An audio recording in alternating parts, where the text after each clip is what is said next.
ప్రార్థన చేస్తాడు, నా బిజినెస్ సక్సెస్ అయితే బాప్తిసం తీసుకుంటా. ఇంకో తమ్ముడు ప్రార్థన చేస్తాడు, నాకు మంచి మార్కులు వస్తే బాప్తిసం తీసుకుంటా. ఈ మొక్కుబడి బాప్తిస్మాలు ఎక్కువైపోయాయి క్రైస్తవ్యంలో. అయితే బైబిల్ ఇలా సెలవిస్తుంది ఏమిటంటే, బాప్తిస్మము మొక్కుబడిగా తీసుకుంటే అది బాప్తిస్మము కాదు. బైబిల్ సెలవిస్తుంది, నమ్మి బాప్తిస్మము పొందినవాడు రక్షింపబడును. ఈ బాప్తిస్మం అనేది పశ్చాత్తాపముతో మారు మనసుతో ముడిపడి ఉంటుంది.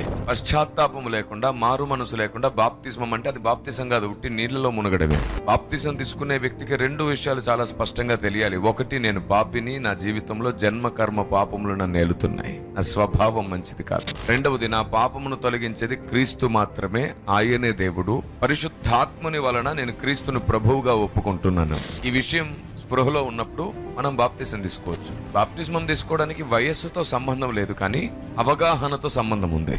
నేను 13 సంవత్సరాల వయసులో బాప్తిసం తీసుకున్నాను. నాకు 13 సంవత్సరాల వయసు ఉన్నప్పుడు నేను బాప్తిసం తీసుకున్నాను. ఎందుకంటే నాకు 12 సంవత్సరాల వయసు ఉన్నప్పుడే పరిశుద్ధాత్మ దేవునితో సంబంధం ఉంది. మారు మనసు అనుభవం గురించి నాకు అంత చిన్న వయసులోనే అర్థమైంది. ఆయనే దేవుడు అనే విషయం నాకు అంత చిన్న వయసులోనే తెలిసొచ్చింది. పరిశుద్ధాత్మ దేవుని సహవాసం ఉండింది, పాపపు ఒప్పుకోలు ఉండింది.